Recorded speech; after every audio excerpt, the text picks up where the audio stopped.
Rejection is one of the most emotionally charged experiences we face.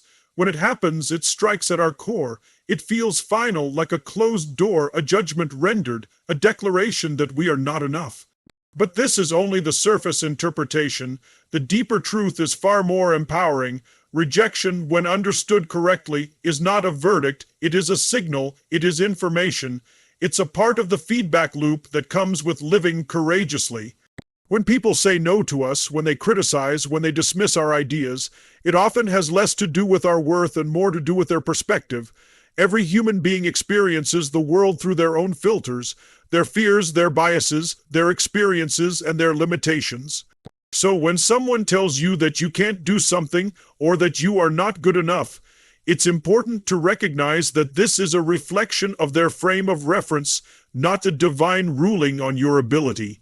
Rejection is a signal that you are operating at an edge. You are stepping into spaces that are unfamiliar, uncomfortable, and sometimes even threatening to others. Very few people reject what they fully understand or feel completely safe around. Rejection happens when you disrupt comfort zones. It happens when you refuse to fit into the expected mold. In a world that is conditioned to maintain norms and avoid disruption, anyone who dares to think differently or act boldly will inevitably encounter resistance. Instead of seeing rejection as an endpoint, it can be more powerful to see it as an indicator of growth. It means you are in motion. It means you are testing boundaries. It means you are alive to possibilities that others have perhaps closed themselves off from. In that sense, every rejection carries a hidden message. Keep going, push further, explore deeper. What feels like a setback may actually be the validation that you are stretching yourself in the ways that matter most. There is also a practical aspect to rejection as a signal. Not every rejection is fueled by malice or fear.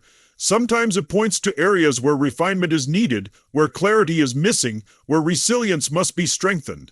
But that too is part of the journey. It is not an indictment, it is an invitation. Rejection sharpens, it clarifies your vision, deepens your purpose, and forces you to decide how much you truly believe in what you are pursuing. Rejection tests your commitment. Anyone can be enthusiastic when everything is going well. True passion reveals itself when the road gets rough, when applause turns to silence, when support becomes scarce. That is when the real work begins. If your dreams can survive rejection, they are worth pursuing. If your belief in yourself holds firm when the world says no, you are truly on the path to something meaningful. Most importantly, rejection is a sign that you are showing up. It means you had the courage to try, to speak, to act. Many people avoid rejection altogether by playing small, by never reaching too far, by staying comfortably anonymous. But comfort rarely creates anything lasting. It is only by risking rejection that we step into the arena where real change happens. Rejection is the price of admission to a life of purpose, contribution, and significance. When you start to see rejection as a signal instead of a verdict, it transforms your entire relationship to it. No longer something to be feared, it becomes something to be respected, even welcomed. Each rejection is a signpost, pointing you toward greater resilience, sharper focus, and deeper authenticity. Criticism often feels like a mirror reflecting our deepest insecurities. When someone points out our flaws or questions our abilities, it's natural to internalize their words, allowing them to shape our self-perception. However, it's crucial to recognize that criticism frequently reveals more about the critic's limitations than our own potential. Consider the motivations behind criticism. Individuals may project their fears, insecurities, or past failures onto others. For instance, someone who has struggled with public speaking might discourage you from pursuing it, not because of your capabilities, but due to their own anxieties. Their words stem from personal experiences, not an objective assessment of your abilities. Moreover, criticism can be a defense mechanism. When people feel threatened by someone else's ambition or success, they might resort to belittling remarks to protect their self-esteem. This behavior reflects their limitations and insecurities, not your worth or potential. It's also important to differentiate between constructive feedback and baseless criticism. Constructive feedback aims to help you grow, offering specific suggestions for improvement. In contrast, baseless criticism lacks substance and often serves to undermine rather than uplift. Recognizing this distinction empowers you to focus on valuable insights while disregarding unhelpful negativity. Additionally, societal and cultural factors influence how criticism is delivered and received. In some environments, criticism is used to maintain the status quo, discouraging innovation and risk-taking. In such cases, criticism becomes a tool to suppress potential rather than nurture it. Understanding these dynamics allows you to reframe criticism. Instead of viewing it as a definitive judgment, see it as an opportunity to assess the critic's perspective and motivations. This approach enables you to extract any useful information while remaining confident in your path. Furthermore, embracing a growth mindset can transform your response to criticism. By viewing challenges as opportunities for development, you can use criticism as a catalyst for self-improvement. This perspective shifts the focus from external judgments to internal growth, reinforcing your resilience and determination. In essence, criticism is not a measure of your potential, but a reflection of others' limitations. By recognizing this, you can navigate criticism with clarity and confidence, ensuring it doesn't hinder your progress or diminish your self-worth. Growth is rarely found in comfort. It lives in tension, in challenge, in the friction between who you are and who you are becoming. To truly grow, you must be willing to be misunderstood and doubted. This is not a flaw in the process. It is the process. The very act of stepping into something new, something bold, something different, disrupts expectations, your own and others. That disruption often leads to misunderstanding. When you begin to change, the people around you may not understand. They see you through the lens of who you've been, not who you're becoming. This can lead to friction. Friends might question your decisions, family might express concern, colleagues might whisper behind your back, not because they are cruel, but because your growth unsettles the familiar dynamics they have come to rely on. Your growing forces them to confront the possibility that they too could change, and that thought is often more uncomfortable than simply rejecting your path. Doubt comes hand in hand with being misunderstood. People will doubt your intentions, your abilities, your direction. Some will do it out loud, others will do it silently. Doubt is a natural response to something that challenges the known order. When you break away from the expected, you invite skepticism. People doubt what they do not recognize. And when you begin to operate in a way that doesn't match the mold others have placed you in, it is easier for them to question you than to question the mold itself. This is the price of becoming. You cannot grow into something new and still be universally understood. You cannot transform and remain comfortably accepted by all. The path of transformation runs through lonely corridors of confusion and uncertainty, not only your own, but others as well. And yet, that isolation is not a punishment, it is an initiation. It is a refining fire that strips away the need for approval, the craving for validation, and the dependence on being constantly affirmed. In those moments, what becomes essential is clarity of purpose. When you are misunderstood and doubted, your reasons must be stronger than their reactions. Your sense of why must be so deeply rooted that it holds firm in the winds of disapproval. This is how growth takes root, not in the light of praise, but in the shadows of doubt where only conviction can sustain you. Many people never reach their potential because they are unwilling to be misunderstood.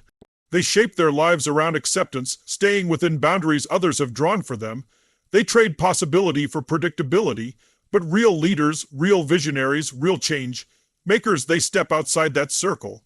They accept that misunderstanding is the cost of doing something different. They carry on not because they are immune to doubt, but because they are anchored by belief. This is not a call to be reckless or to reject all feedback.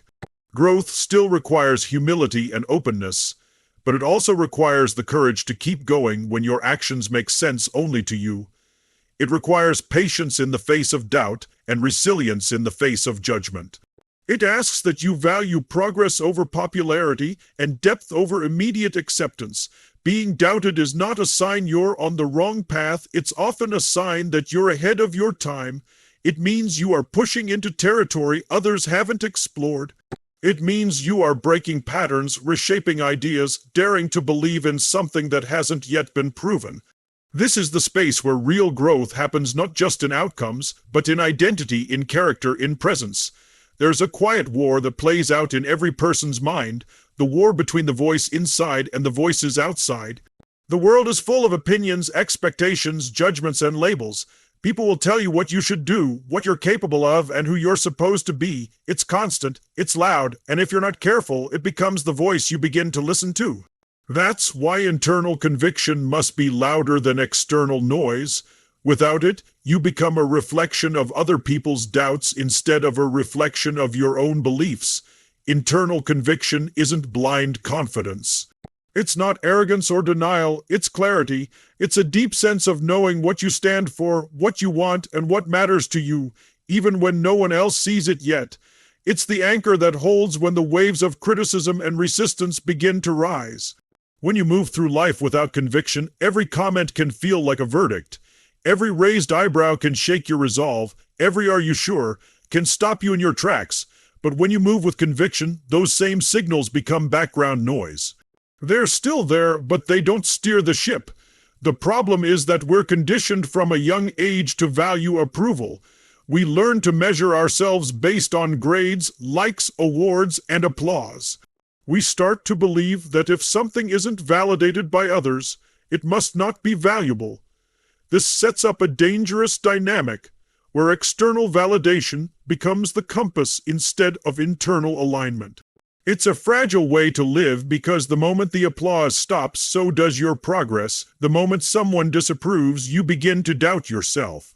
And over time, you find yourself stuck, not because you lacked potential, but because you gave too much power to opinions that were never rooted in your truth.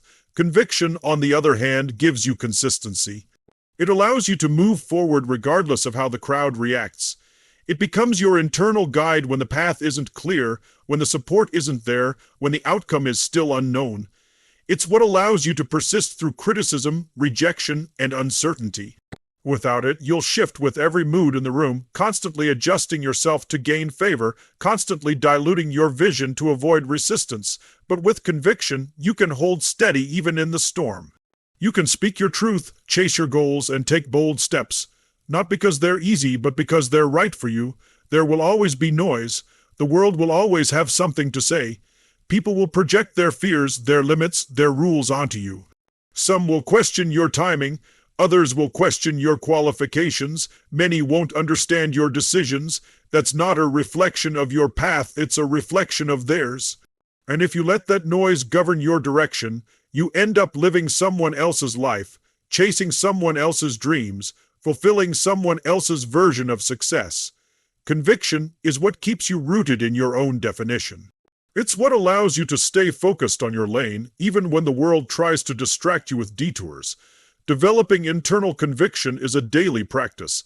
It's shaped by reflection, by honesty, by alignment with values that matter deeply to you. It's strengthened every time you choose integrity over popularity, every time you take a step forward despite fear, every time you return to your purpose after being knocked off course. It doesn't mean you won't make mistakes or feel doubt. It means that even when you do, you still know who you are and why you started, and in a world full of noise, that knowing becomes your power. Impact is never neutral. It stirs, it disrupts, it challenges the status quo. And because of that, impact always invites resistance. The moment you begin to do something that matters, whether it's launching an idea, speaking a truth, or choosing a path that defies expectations, you will encounter pushback. This is not a glitch in the process, it is a feature. Resistance is the friction that occurs when movement meets inertia, when change meets comfort, when vision meets complacency. The world is built to sustain what is familiar. Systems, cultures, traditions, they all have a kind of built-in momentum designed to preserve themselves. So when someone steps forward and introduces a new possibility, a different model, a bolder voice, it unsettles that balance. People resist what they don't understand. They question what they don't expect, and more often than not, they defend what they're used to. That's why the moment you begin to create meaningful impact, the resistance rises. Not necessarily because you're doing something wrong, but because you're doing something real. It's tempting to interpret resistance as a sign to stop. When people push back, criticize, or withdraw support, it can feel like a warning. But resistance is not always a red light. Sometimes it's a green light in disguise. It's a sign that you are no longer invisible. It means your presence, your voice, your actions, they're starting to matter.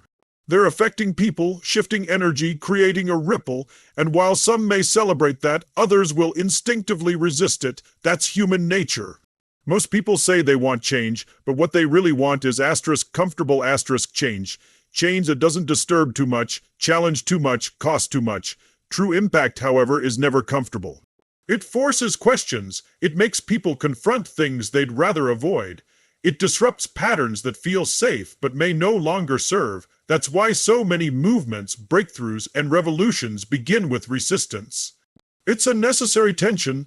It acts as a pressure test, not only for your idea but for your commitment to it. If you cannot withstand resistance, you are not yet ready to lead the change. If you need everyone to agree before you act, you will wait forever. The people who create lasting impact understand this. They anticipate resistance, they prepare for it, not with defensiveness but with resilience. They don't waste energy trying to convert every skeptic or please every critic. Instead, they stay focused on the work itself. They let the results speak over time. They allow resistance to be part of the process, without letting it define the process. Resistance also serves another purpose. It clarifies. It reveals who's really with you and who was only there for the ease of the beginning. It sharpens your message, your methods, your mindset. It forces you to be intentional, to refine your why, to make your work even stronger. Without resistance, it's easy to grow complacent or careless, but with it, you're forced to rise to the occasion. You're tested, and in that testing, you build the kind of strength that sustains impact long-term. In every field, art, leadership, entrepreneurship, activism, the presence of resistance is the signpost that you are in territory worth exploring. It's the natural byproduct of pushing boundaries, of leading rather than following, of offering something original in a world that often prefers imitation. So when resistance shows up, don't be surprised. Don't shrink, recognize it for what it is, evidence that your voice is echoing, that your ideas are taking up space, that your presence is shifting something that needed to be moved. Courage is the great divider. It separates those who merely dream from those who dare to build. It distinguishes the ones who wait for permission from the ones who create without it. In a world that teaches us to seek validation, to earn approval before we move, there is something radical about choosing courage over consensus. But the truth is simple. Your courage, not their approval, defines you. Approval is fleeting, conditional, and often dependent on factors you cannot control. Courage, on the other hand, is internal, deliberate, and always available if you're willing to claim it. Approval can feel intoxicating. The applause, the compliments, the recognition, they feel good. But if you make them the measure of your worth, you give away your power. You become tethered to external responses, constantly adjusting who you are to maintain favor. The moment you stop receiving praise, you question your direction. The moment someone disapproves, you shrink. Living for approval is like building a house on sand. It looks fine until the winds change. Courage asks more of you. It asks that you act before anyone claps. It asks that you speak even when your voice shakes. It asks that you move toward what matters even when no one is watching, even when people misunderstand, even when support is nowhere to be found. Courage doesn't wait for the perfect moment. It creates momentum in the midst of uncertainty. It doesn't require permission. It operates from purpose. While approval ties your actions to the reactions of others, courage ties them to the convictions within you. Most people are not held back by lack of talent or resources.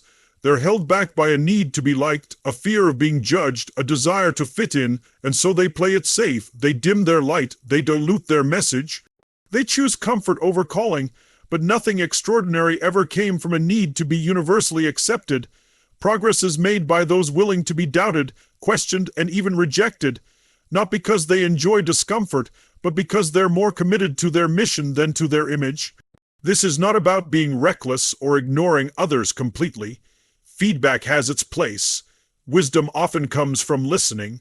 But there's a difference between learning from others and living for them. When your identity is shaped primarily by outside opinions, you lose the thread of who you really are. You start performing instead of showing up. You start chasing applause instead of making impact. You become a curated version of yourself rather than an honest one. Courage brings you back to center. It reconnects you to your why. It reminds you that you don't need a standing ovation to take the next step. You don't need the crowd's cheer to speak your truth. You don't need everyone's blessing to begin. What you need is to choose yourself, to back your own voice, to stand by your values, to believe in your path even when it's lonely. Especially when it's lonely. The irony is that the more you choose courage, the more respect you often gain. People are drawn to those who don't flinch in the face of judgment, who act with authenticity rather than strategy, who move from a deeper place than public opinion. But even if the respect never comes, the freedom will. The freedom to live fully aligned, the freedom to build what you believe in, the freedom to fail on your own terms instead of succeeding on someone else's. That kind of life demands courage at every turn. It demands that you stop waiting for permission and start walking in purpose. It demands that you trust your own voice louder than the echoes around you.